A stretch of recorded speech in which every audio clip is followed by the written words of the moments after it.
Testing, testing. Good. And I'm good. Okay. Ready? Yeah, which camera do you look at? That one. The white one? Okay. But I'll look at that and I'll talk to you and I'll look at that. Yeah.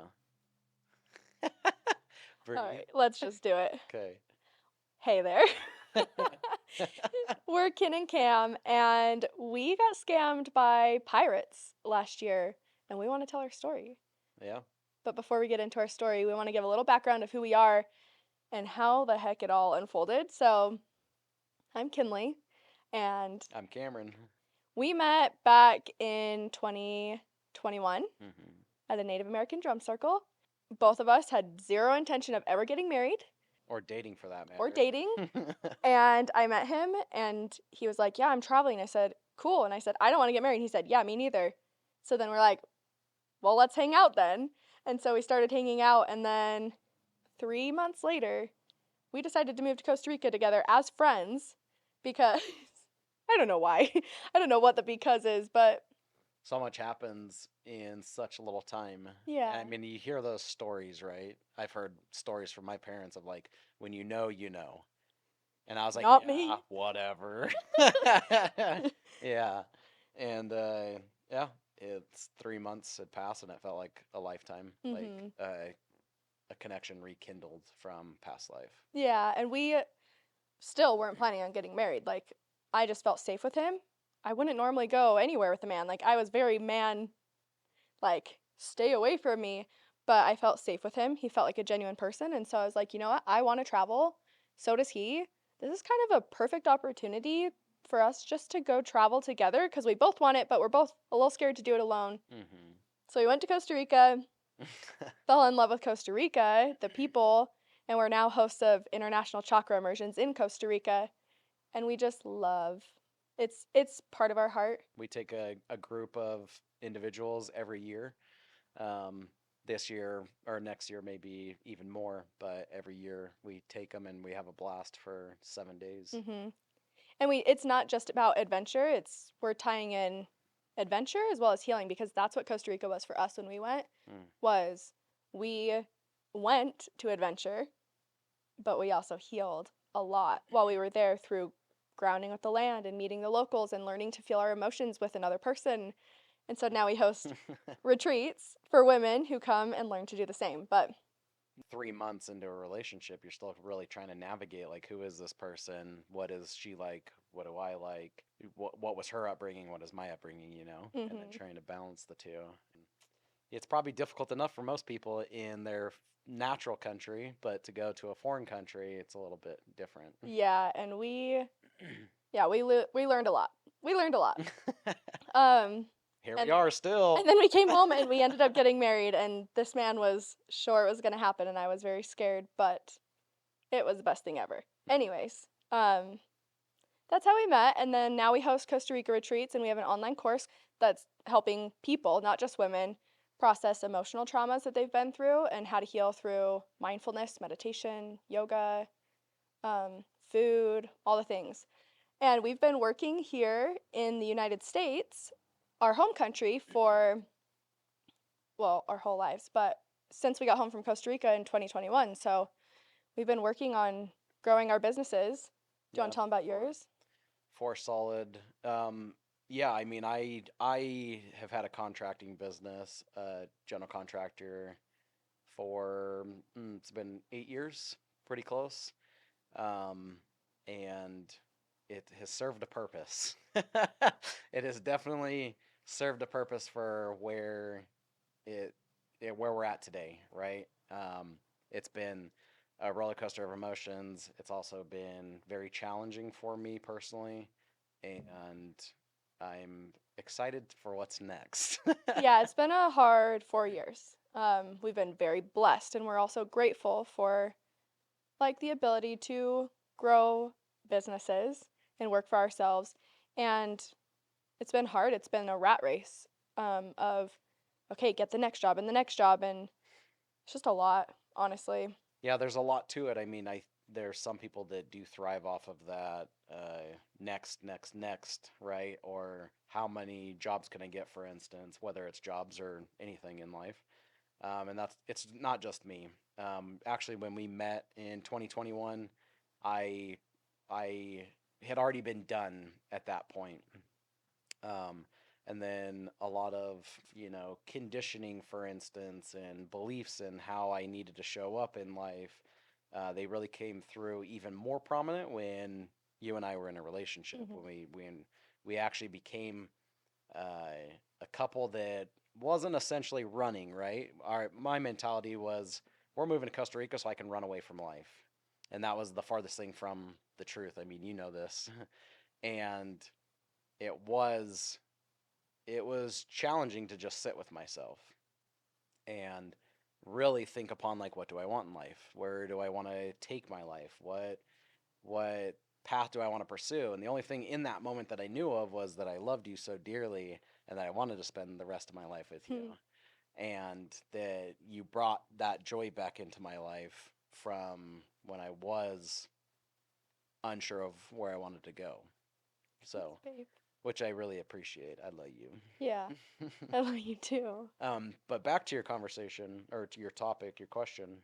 Construction has really taught me a lot. Being in business for myself, even before meeting you, it has taught me a lot. And there has been a lot of growth that has come from it. And in the chaos of growth has been a lot of mental challenges, mental hurdles that I've had to get over, and Hmm. places that I've been pushed to, corners that I've never knew existed in my life until doing it. It As painful as it's also been rewarding in a Yeah, sense, though, where I've been able to grow. And if any of you know, growth is not pleasurable. It can be, but true growth, I do feel like, happens in those times of storms, natural disasters, right? The yeah, the blueberry bush always comes back stronger and more vibrant after a wildfire, and it's the same with us humans. yeah. I mean, honestly, anybody listening probably knows what it's like to have hardships in whatever form. I feel like the last 4 years, watching you go through your hardships has been hard. Like, it took a toll on your mental health, wouldn't you say? Yeah. And it's not just my mental health too, it's yours. Hmm. It's not, when because we are in a relationship and because we do care so deeply about each other, it's not just mine, even though I'm blinded by it. I'm blinded because it's my own uh, Pain. experience, Yeah. pain, struggle.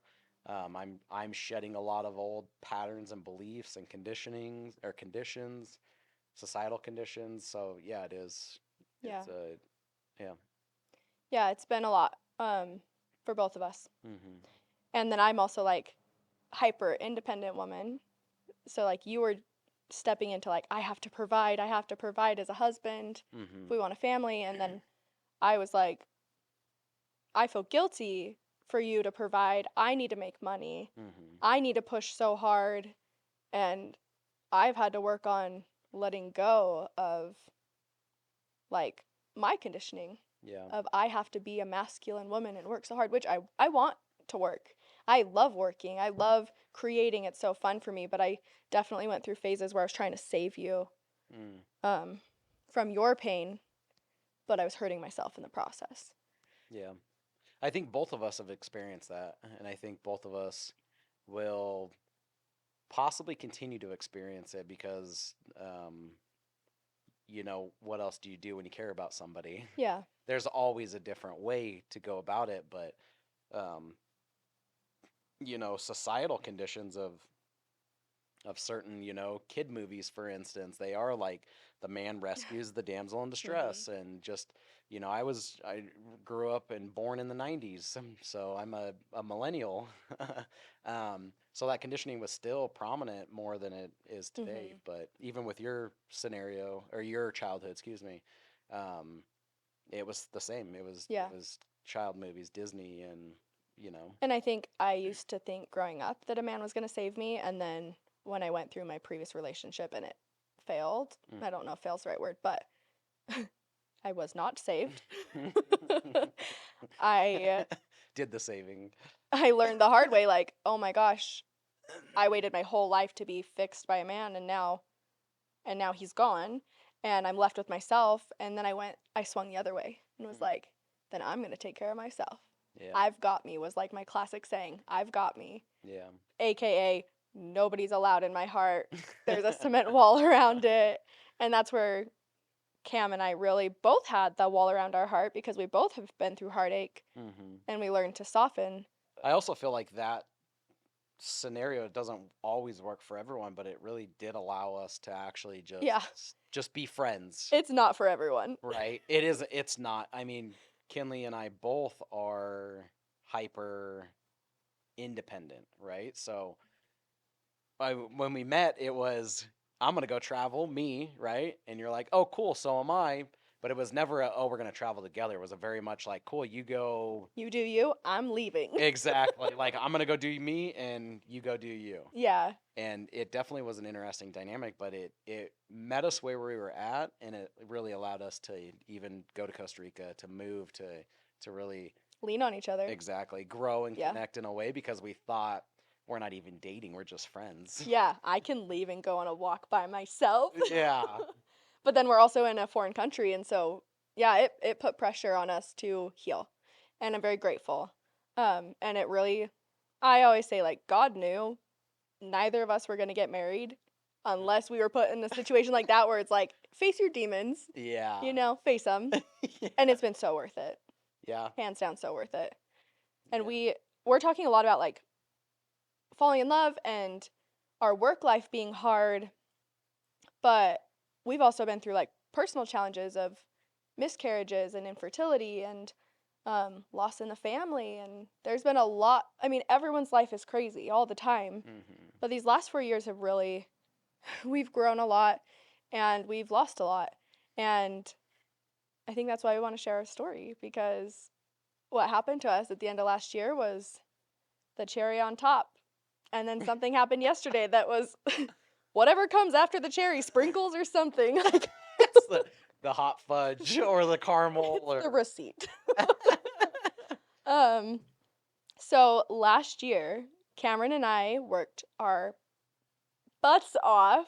well, let me stop you there. It wasn't even just last year. Yeah. It was The last 3 years. this has been a 3 years in the making process, Yeah. right? Working ahead. so hard to qualify for a house, and we're in the middle of a crazy economy and we work for ourselves. Yeah. And What were you gonna say? I was going to say, and in the process, like, I have launched things in my own business and had zero sales, and like it's just been grueling and a lot of mental work and emotional work to feel like failures or push past our limits, which isn't always best. Um, but these last 3 years, we pushed so hard and we wanted a house so bad. Cameron's a contractor. He was going to build the house. We were going to build the house. He was going to show me how to build the house. Hmm. And so for 3 years, because you have to have the tax returns, For two of those, but Mhm. 3 years to get us prepped for it. Yeah. we pushed and we grinded and we worked so hard and we looked for land constantly.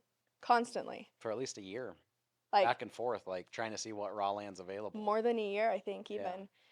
And every time we'd find one that we'd love, it would instantly be sold. Like instantly. And I was diligent. I was up all night looking for lots and finding them, and we'd go get them and like go look at them in the morning. Always was sold right from under us. We haven't told this story, by the way, so this is like reliving it in a way. So welcome Yeah. to our experience. And at the end of last year, we found a lot of land. How did it happen? Was it? It was just when did we find it? November, right? November. November of last year, like towards the beginning. Yeah. It was a very unique piece of property. It was in the center of town. Mind you, let me back up. Where we live is one of the top 10 most desirable states in the United States to live in. And a lot of people are flocking to where we live. And so a lot of people from California, for instance, are selling their properties and buying up land and properties here from out from underneath us, essentially. So this particular property, Kinley found it what, 2 a.m., 3 Yeah. a.m. in the morning, and it just got listed, and they originally listed it for 220,000, Mhm. and then it was, what was it? Less than 2 or 3 days, they dropped the price to 212,000. Well, we had already. Oh yeah, we'd watched it and we went and looked at it. But mind you, we had spent the whole year going and looking at not just land, but also houses that were being built. Yeah. Going through everybody's. Can we get incriminated for that? Maybe I won't say No. anything. Just going through so many houses and figuring out our housing plans and all the things. And yeah, I actually was meditating one day and I had this. Okay, let's be real. I was doing ayahuasca. We're just gonna be real on our channel. So, I was in the middle of ayahuasca and I was counting to see if I were to get pregnant at this month, what would happen. And I was counting on my fingers, and then it came through so clear: something big's gonna happen in November. You bet. I was like, I'm getting pregnant. We didn't get pregnant, and actually, You said April, right? That's when you were doing it? I did ayahuasca in May, May, okay. and so So it lined out pretty close to yeah, being able to be pregnant. yeah, I was Yeah. so excited, and Yeah. so, but that's not what happened. So It was life-changing for sure it though. was life changing, and something definitely happened in November, and it was not uh, what we thought at all. Um, Looking back on it, it's funny, but in the moment, it's not. I'll probably cry in the episode. It's very like with anything that you go through hard in life, truly, it's an emotional roller coaster, right? Because one minute we're feeling the utmost gratitude that we're actually under contract for this thing, right? Okay, wait, we haven't told them we're under contract. Oh, okay. Well, we're under contract, I guess. We'll jump to that. Yeah. And then the next moment, you're like, shit, what am I doing? Like, is this the right decision that I should be making? Yeah, it's Right? scary. But just we like went all in. just like with anything, but yeah, I mean, even setting your heart and your desire to something, it still is notable that you still have those feelings of, am I making the right decision? Hmm. Is this right for my future, Hmm. essentially? Yeah. So we find this lot. It's my absolute dream lot. It's like in a cul-de-sac. So when we have babies, like they get to grow up being able to play outside, but it's also like set back, so it's a cave kind of. Like it's in its own nook. And it's huge. Yeah, it was essentially a flag lot, but not a flag lot. It had direct access to the street, but it was shaped in the form of a flag, so Hmm. considered a flag lot. Oh, is that why it's called lot? Uh-huh. I didn't know that. Yep. And that's the whole reason why. So it was Killian and I, we both love caves. We love our solidarity. We love our alone time. Privacy, Yes. And so it was perfect. It fit our emotional, physical, mental needs. And future, yeah. yeah, and we absolutely fell in love with it. Kinley fell in love with it. And of course, you'll get to know this. I resist things for a minute at first because I don't know if it's no or new. And, and, But you did fall in love with it I did. eventually. I did. It was just, that initial reaction to it. It was like, yeah. I guess I've trained my brain to find the negative in things instead of the positive, and I am working on it. I am Mhm. really trying to focus on what are the possibilities, not why it won't work. Mhm. And it felt good. Like I went there first by myself and I was like, "Oh my gosh. Hmm. I think I found our lot." Yeah. And it was just listed. Like, oh, it's happening. I'm so Yeah. excited. And it's November. It's freaking November. And so we act on it super quick because we've been ready. We've been pre-qualified for a long time. We've been Hmm. looking for a long time. Hmm. So we jump on it. And um I don't even know where to go next. We talk to our real estate agent and he reaches out to theirs and we we get under contract, really.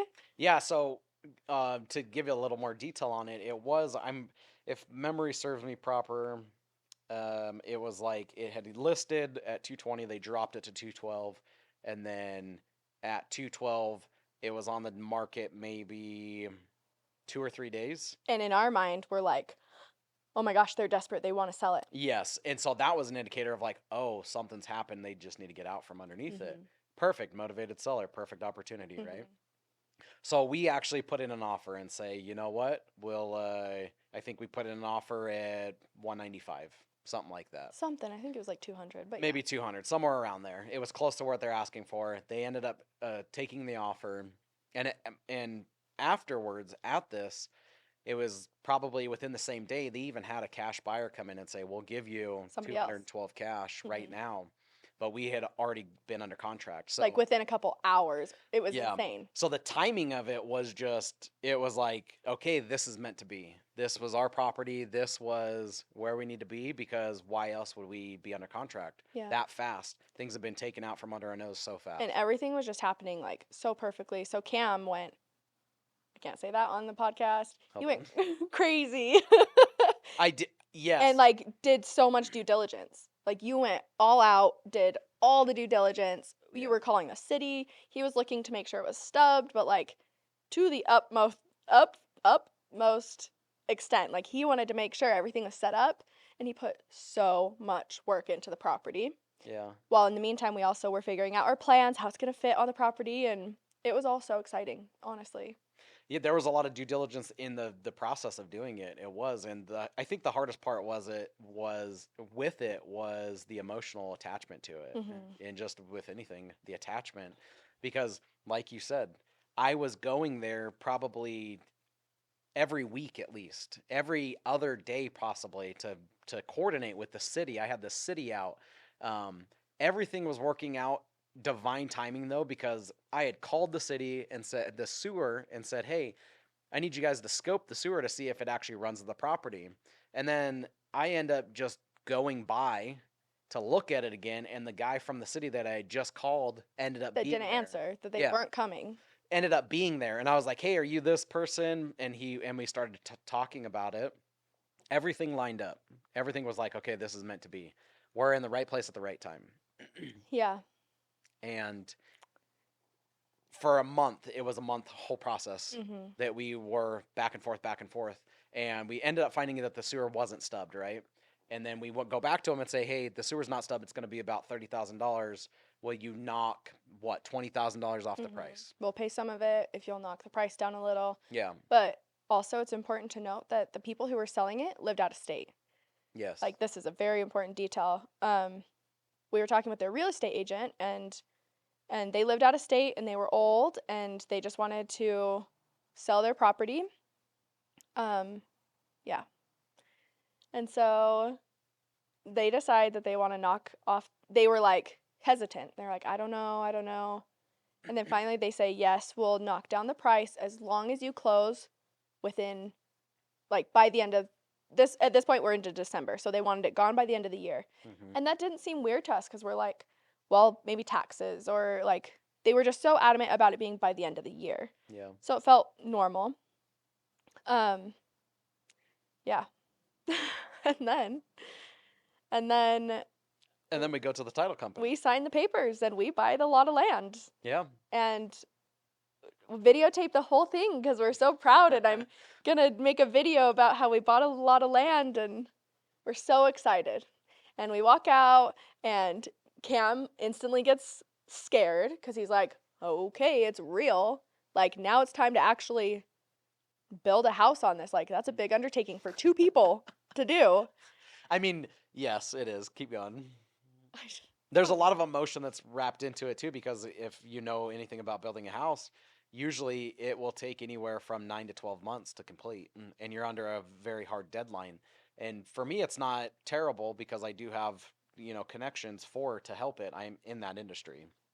And so we're at the title company and we close on it and we sign, what is it? 3,000 Everything. documents is what it seems like. And basically it's the same thing over and over again if you've ever bought a house. And we walk out thinking we have this lot of land. yeah. And the crazy thing too is we would tell the guy, we'd be like, hey, there's cars on the property, they need to be moved.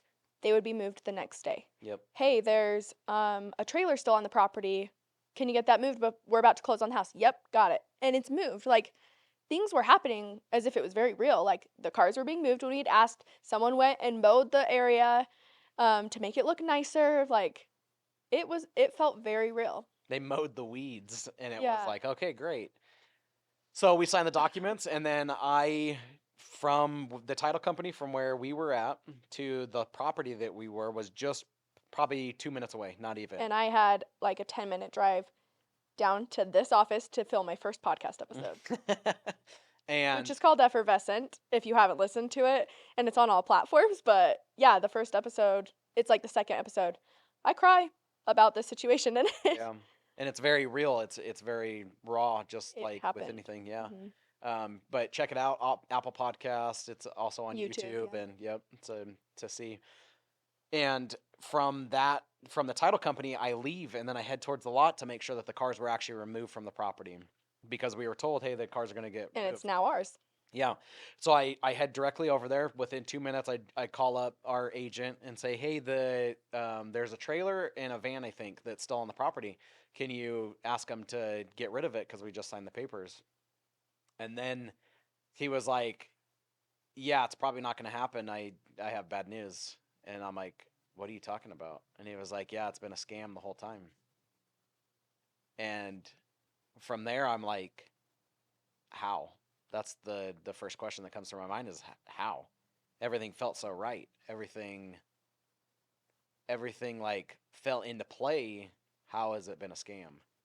And then they go through the process of Well, you telling called us. me. Yes, I immediately, yes, thank you.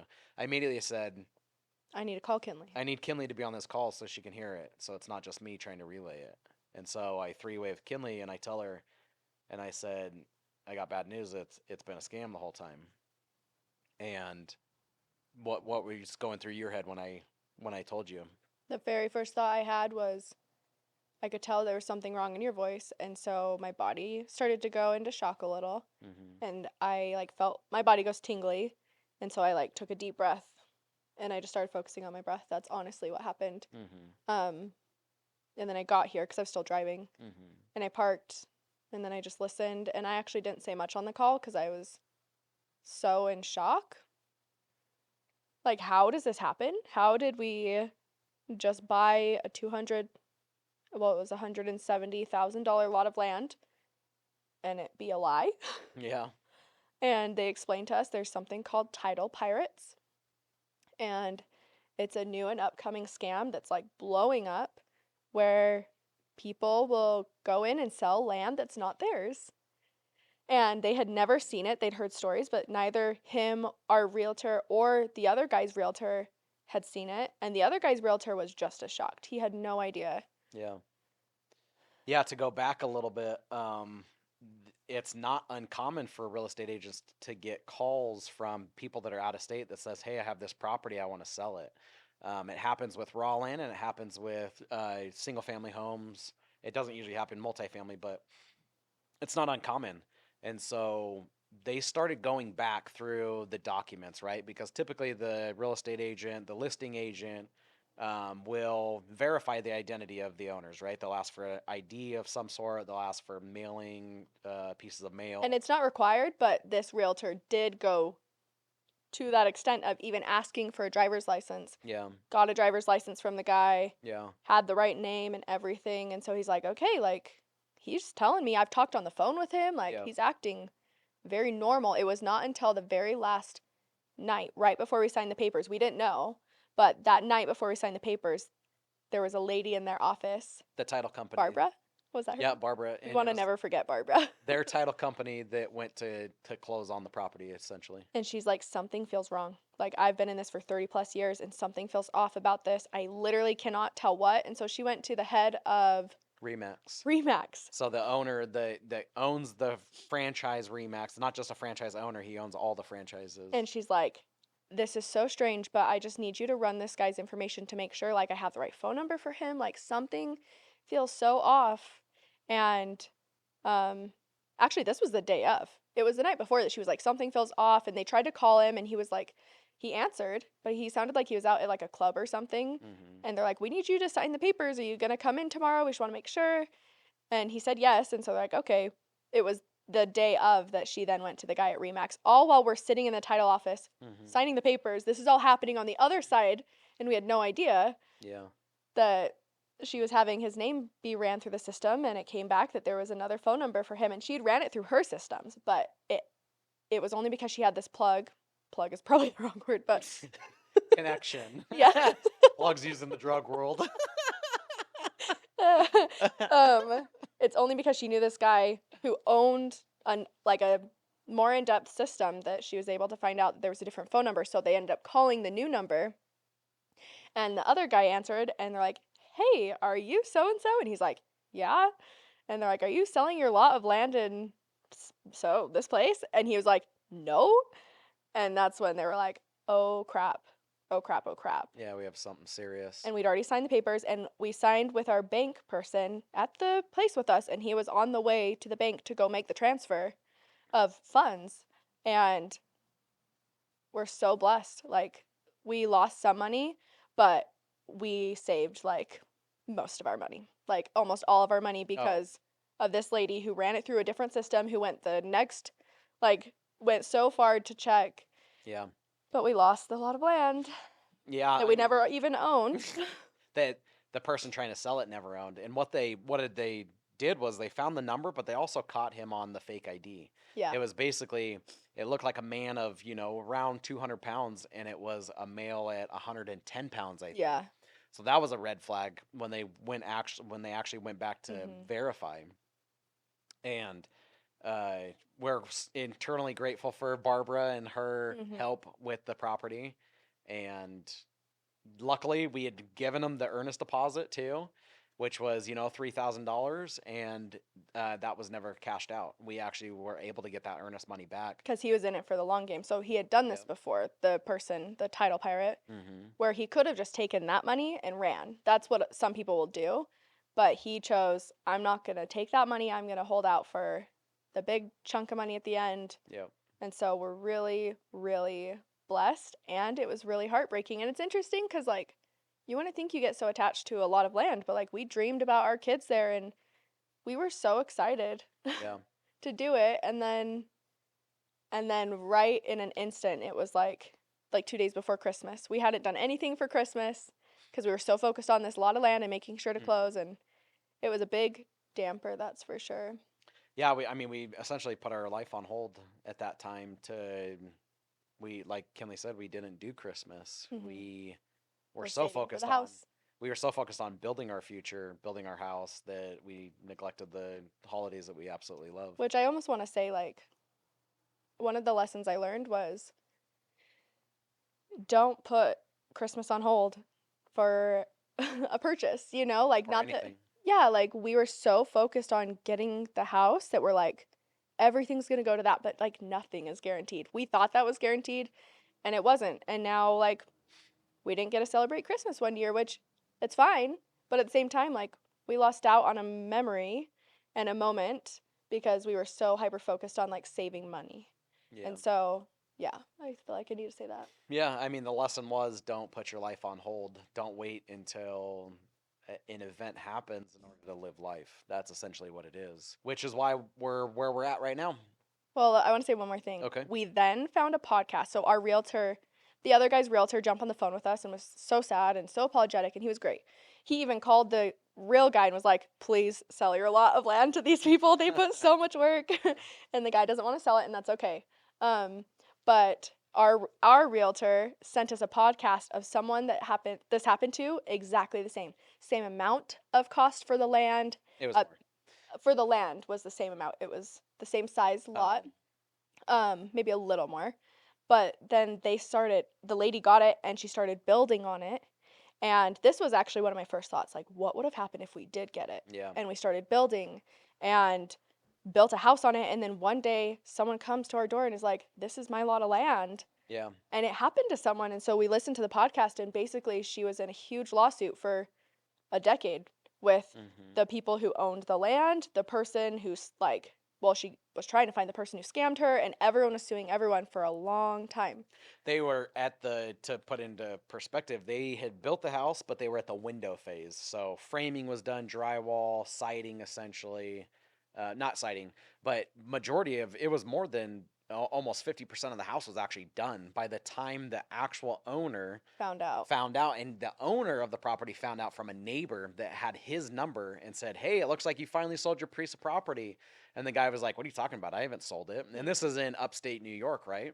And so then he drives by, and then that's when this whole decade-long lawsuit happens, and they finally settled on over $1 million because it was the owner didn't want to sell but had to, so he wanted the most amount of money, and it was just a terrible legal battle. Mhm. But right after we remember driving, I remember driving, and I was so grateful that it didn't happen to us. Oh, so grateful. And the crazy thing, like if you think back to what we already said, cars were being moved and Mhm. the lawn was being mowed and like people were prepping it. It was all the neighbors were watching us go to the property and the sign be taken down, and so they were all stepping in trying to prep the property knowing that the other people didn't live in the state.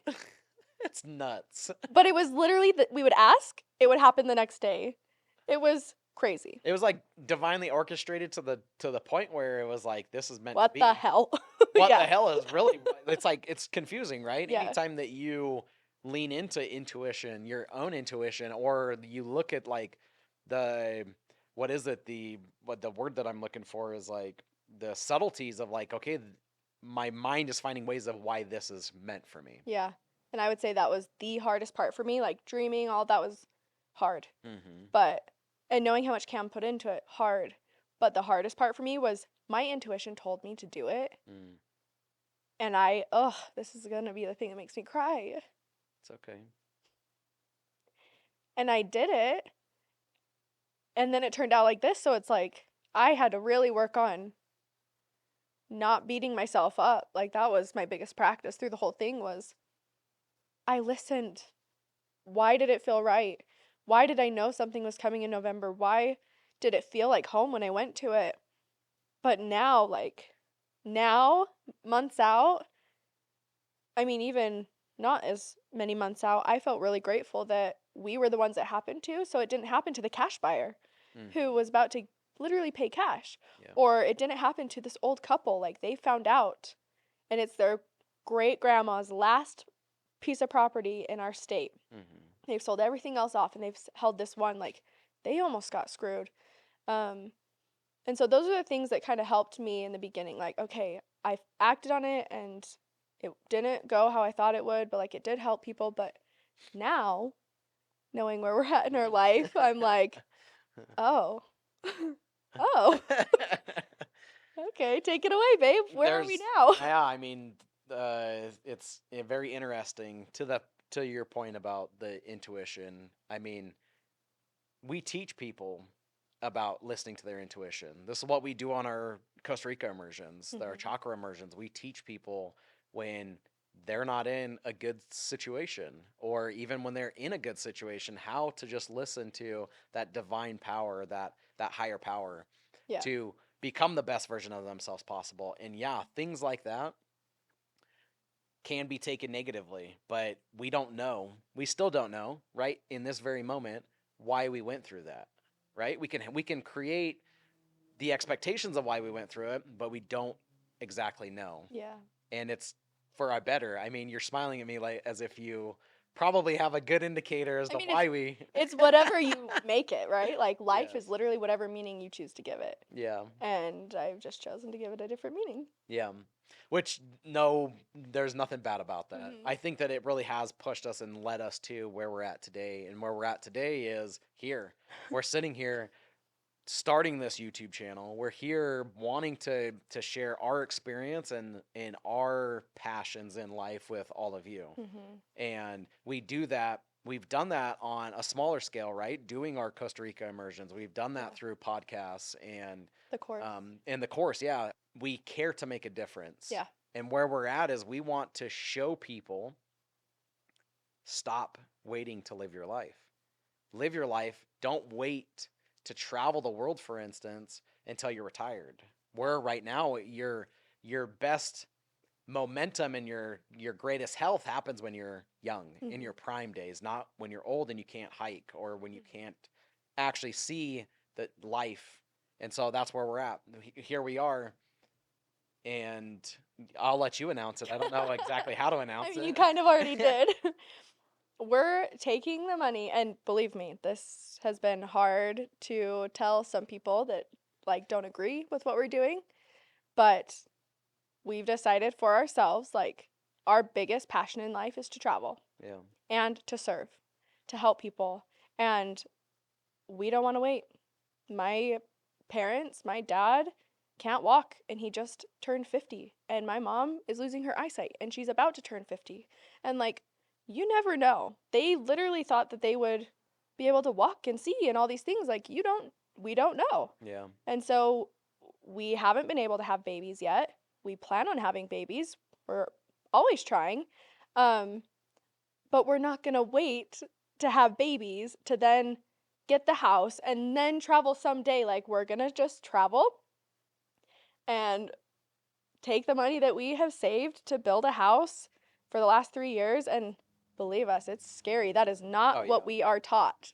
It's another emotional roller coaster, just like with any big decision that you have. Terrifying. Is I mean, essentially where we're at is we're choosing to use our Down home payment. investment Mm-hmm. to invest in us, in our personal growth, and how can we provide value for people that we want to help? How can we see what we want to and help people in the same way that brings mutual connection, human connection, but also mutual, like everyone I feel like seeks help at Yeah. some degree. People out there seek help, they seek connection. And that's what we want exactly from traveling. We want to see different cultures. We want to see different religions, for instance. We want to see different ways of life. Really, just that. That's what I was going to say. We want to see other ways of living because we have both grown up in America and we're not haters on America, but we also are open minded to the fact that there are so many people. I mean, even just going to Costa Rica, we have friends there, and even right now, they're probably cooking in their kitchen with like the smoke and the heat, and it's just another way of living. And we want to go not only see that for ourselves, but share it with the world. We want you guys to be able to see different cultures and different people and how at the end of the day, we're all the same. Like, we're more alike than we are different. Yeah. We all have emotions, and emotions are the universal language. And so we can't wait to go and just figure it out. But goodness, we're scared. Like, Oh, I cry a lot. Oh, we forgot the sprinkles. the sprinkles. We forgot the sprinkles. I don't even know. We have been talking about this for a while, okay? Talking about what exactly? About going to Europe and traveling around, starting in Europe. And we've been scared. Mm-hmm. So we'll talk about it and like, we're doing it. But our comfort blanket has been like, but we have a lease right now that is month to month. And like, we don't want to go sign another year lease. So maybe we'll just stay. Well, we got kicked out yesterday. And not because we didn't pay rent. Yeah, we're very punctual. a very unique situation had happened where the landlord Wants to move back into her house. Exactly. And it was we had been there 2 years? We've been there over 2 years. 2 years and 3 months. Yeah. Perfect. Yep. And it just honestly, it felt like we made the decision that we wanted to travel, and this was the cherry on top. The sprinkles. The sprinkles, because yeah.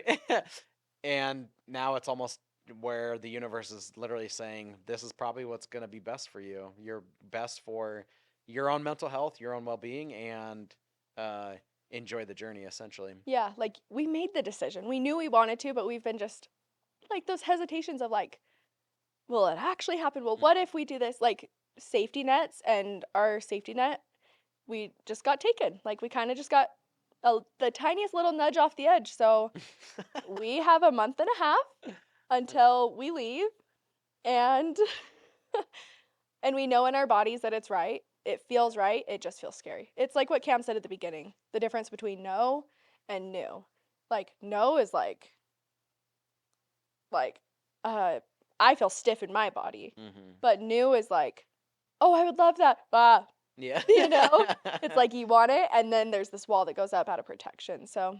And there is a fine line. I mean, it's learning that intuitive nature. It's learning who you are and the responses, and it's exciting, but also it is it's emotional roller coaster. It's just like buying your first house, right? Or other things that we talked about. It's like losing a loved one, right? When something or someone is so close to you, it's held dear to your heart, and those memories, those feelings are lasting, and it's also hard when it comes to an end. Mhm. And in that end, that, at least for me, gives me beauty in the sense of nothing's guaranteed. Mhm. Our house is not guaranteed. Even if we built the house, it's not guaranteed. My health is not guaranteed, right? Mhm. I'm in my mid 30s, and the older that I get, I just realized I actually just got sunburnt the other day, and I was like, "Huh, I'm surprised my sunburn's still there because I used to rebound very fast." Mhm. It's one way that my body is talking to me that I need a change ultimately, that I can't be living the same life that I am, because I feel like I'm living to exist, not living to feel fully alive. Yeah. And that's where I'm at It's a in the rut. change. Yeah. It's a rut, and we feel like we're in a rut. And it feels safe though. It feels like, Mhm. oh, this rut, Because it's what we know. exactly. It's my safety, it's my security. But is it the actual thing that's really killing us? Well, yeah, yeah. Every time we go to Costa Rica and host these retreats, we never want to come home because we're like, we just feel like we get a step out of the mundane of we Hmm. go to the store on this day and we go to this store and we buy the same processed foods and like everything feels so mundane, and we're blessed. We really are blessed for it to feel mundane. And we can feel blessed and also want more. Yeah. We can want change too. Yeah. And so we want change. We want to experience life. Like I always call life a field trip. Cam despises when I call it a field trip because it's a hard life, but I'm like, we only get one life. Who knows what comes after this? But in this body, with this life, like I only get to do it once. I'm not going to wait. I'm going to try everything Yeah. twice. To make sure I actually don't like it, or, Yeah. Yeah. I think, and the reason why I think I despise it so much is because it's almost dismissive in a sense when you are, when you are going through something so traumatic or hard or disruptive of where you don't want to be. It does feel like a slap in the face, kind of where it is.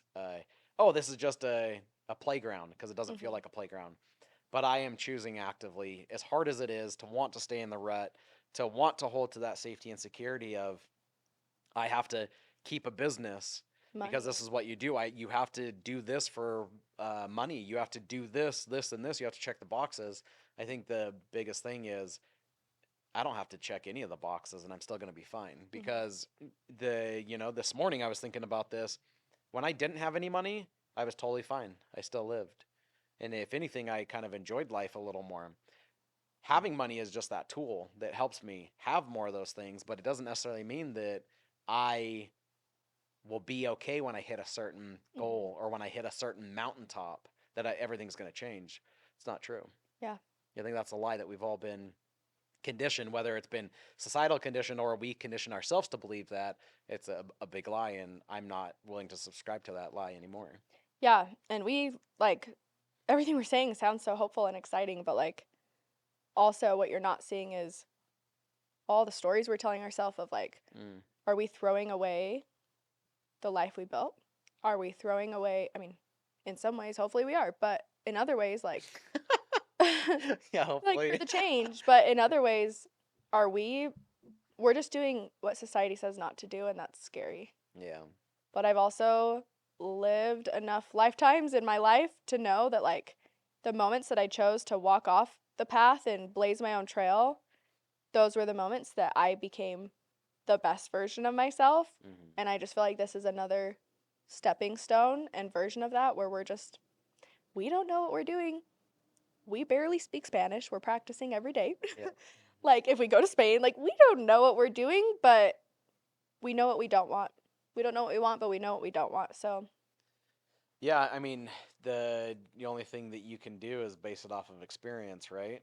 And I know that I've lived the American dream experience, for instance, owning my own business and working for myself, and it's not the dream that I want to live. And I'm not saying that America is the problem. I'm not saying owning my own business is the problem. What I'm saying is the way that I'm actively choosing to do life is not what I resonate with to be true. And mhm. so for me, it is a change, and I'm pretty sure it's same thing for you. Mhm. Is we know that we don't want to just work our lives away and hoard money. to have a house or an asset in order to just retire and die. Mm-hmm. It's not Yeah. us. We want to live, Yeah. and ideally, we want to show you how to live as well. Yeah. Especially if you're on that fence, especially if you're in the same area that we are right now, or will become in that area where it's like, look, I'm done. I want to connect with people that I don't even know, and I want to thrive. How can I do it? Mm-hmm. That's what we're here for. Yeah, we're really excited. We're Yeah. really excited. And there's parts of me that are like, I gotta tell him that we also care about saving for this and that. Like, it's so interesting just to see how attached I feel to money as a security. Mm-hmm. And so, Me too, though. yeah, I'm not immune to that. I feel like it's the reason most people don't do a lot of things is Mm-hmm. the safety and security of money. But we're smart and we'll figure it out. And at the end of the day, we don't want to build a construction business. We want to build a business that helps people. So Yeah. we'll go through the dark and the hardship to get there and to help you. And honestly, the secret to getting is giving. Mm-hmm. And that's where we're leaning into too, is does not matter how much wealth you build. It's a matter about how much impact am I having? How many people can I actually help with this wealth? Yeah. And wealth is not just money. It's knowledge, it's Help. health, it's immersive experiences, Connections, yes. Because we're all one. We all come from source energy. That's it. Puta vida. Pura vida. Toto tuanis. Acachete. 333. Okay, I gotta pee.